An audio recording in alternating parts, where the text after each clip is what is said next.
A high-stakes war over maps is quietly deciding the 2026 election before you even cast a single vote. That is absolutely true. And we are jumping right into the news for you today because two massive breaking court decisions just shook the political world. First, the Virginia Supreme Court struck down a voter-approved map. Like, they completely threw it out. And that map would have given Democrats up to 4 extra House seats. Right, based on a totally procedural blunder. Exactly. And second, the U.S. Supreme Court just handed down a ruling in a case called Louisiana v. Calais. And that decision basically opened the door for southern states to eliminate minority-majority districts mid-election. Which is just, it's completely unprecedented timing. It really is. And together, these moves instantly hand Republicans a massive advantage in the fight for Congress. So, welcome to the Deep Dive. Our mission today is to unpack this stack of news articles, court rulings, and data to show you exactly how mid-decade redistricting has completely rewritten the 2026 midterms. And, just to set the baseline for you as we get into this, we are looking strictly at the numbers and the legal maneuvers today. We are keeping things totally impartial.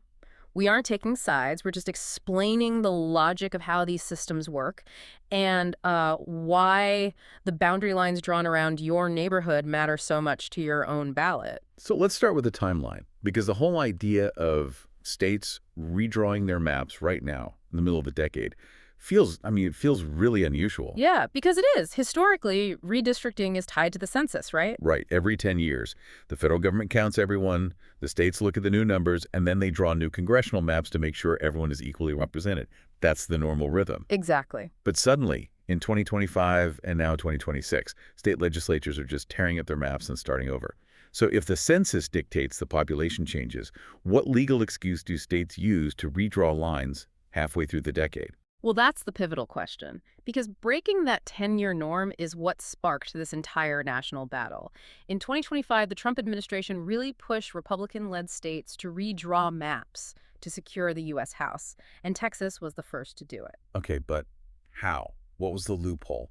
The excuse they used was claiming their own existing map, the one they just drew a few years ago, actually violated the Voting Rights Act. They basically said, oh, our map has racially discriminatory districts, so we have to fix it. Wait, hold on. A state legislature claims its own map is flawed, and they use that self-reported flaw to just tear the whole thing open and redraw it. Yeah, that's the mechanic. They say the map requires a remedy to comply with federal law, but once it's reopened for that civil rights remedy, well, the legislature has the pen back in its hand. So Texas gerrymandered its map to add 5 safe Republican seats. Which brings us to gerrymandering. We hear that word all the time, but let's break it down to an 8th grade level.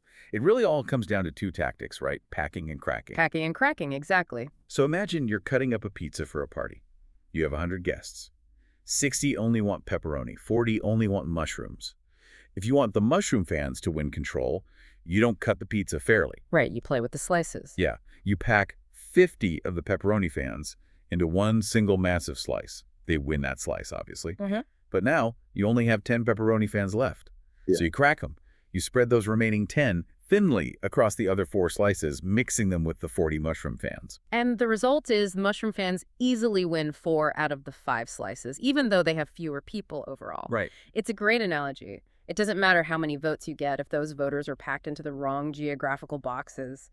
And Texas basically executed a masterclass in this to secure those 5 seats. It's like a game of political dominoes, where both sides decided they didn't want to wait for the next turn. Yeah. Because after Texas, Missouri, North Carolina, Florida, and Tennessee all followed suit, right? Yeah, they did. Missouri passed a new map to gain a seat. North Carolina flipped a seat. And Democratic-led states didn't just sit there, they retaliated.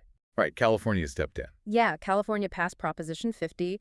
They bypassed their independent redistricting commission, and voters actually approved a constitutional amendment to let the legislature add 5 Democratic seats to counter Texas. So it's just this massive tit-for-tat on a national scale. Which brings us to the Virginia blunder. Because Virginia Democrats watched California and thought, hey, we can do that too. Right, they wanted to strike back and redraw their own maps. But they crashed into a legal brick wall. Let's look at the numbers, because what they tried to do was staggering. Back in 2020, Virginia voters created a bipartisan commission, and that commission drew a really purple map. It split the congressional delegation 6-5, leaning Democrat. Which makes sense for Virginia. It's a swing state. Yeah, but Democrats wanted to bypass that commission with a new constitutional amendment. Their new map would have shifted the state from a 6-5 split to a 10-1 Democratic advantage. A 10-1 advantage. I mean, that is packing and cracking on a grand scale. Yep. But to do it, they needed to pass this amendment, and they ran into a major procedural rule. Yeah, the calendar completely unraveled their plan. In Virginia, an amendment has to be approved by the legislature in 2 consecutive sessions.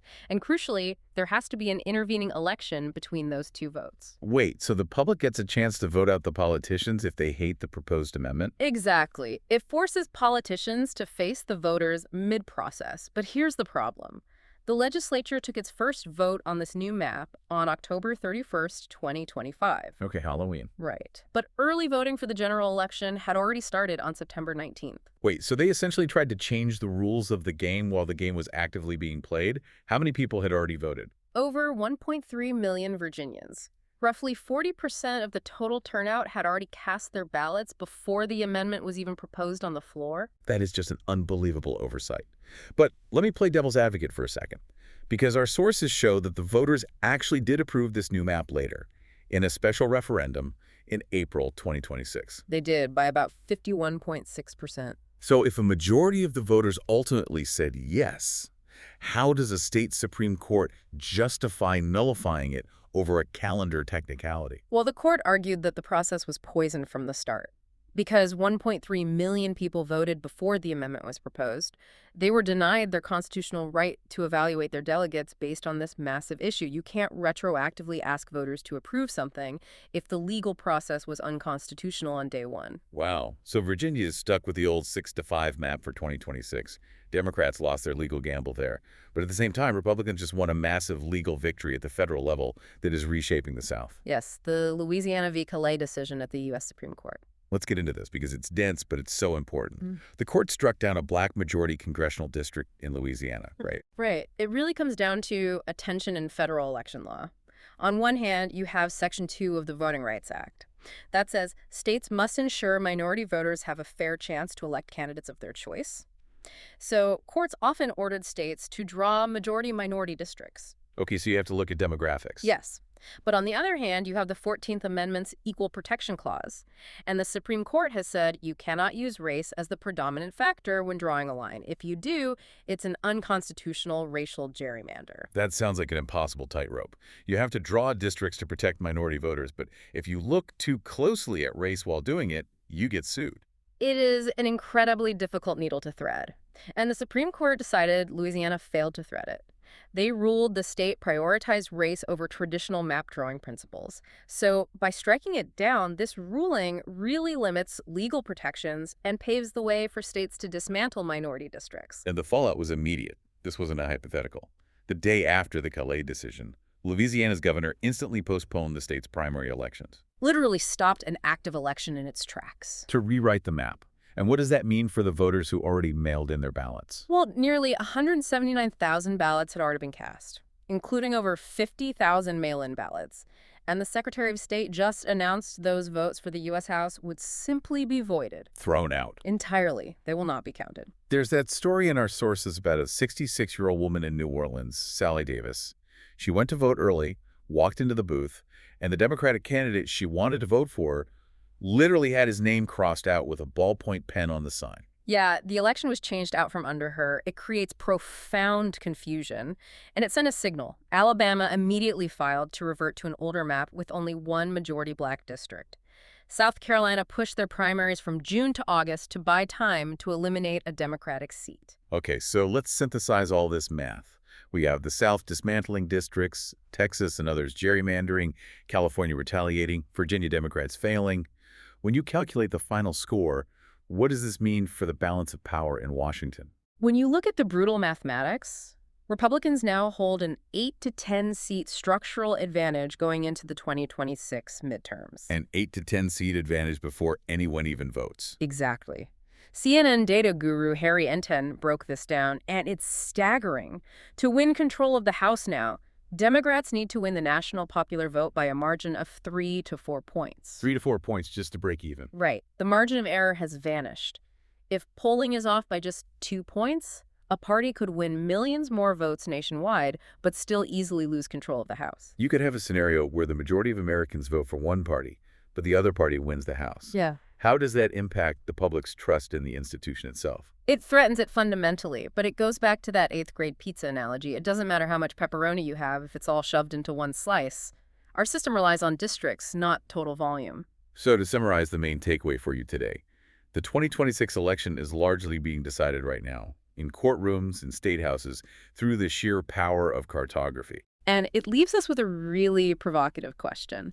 If maps can just be legally redrawn in 2025 and 2026 to gain an advantage, what stops the losing side from redrawing them again in 2027 or 2028? Right. Have we entered an era where the lines on our electoral maps are drawn in pencil, just ready to be erased the moment power changes hands? Something to ponder. Thank you for taking this deep dive with us. Keep questioning the lines drawn around you.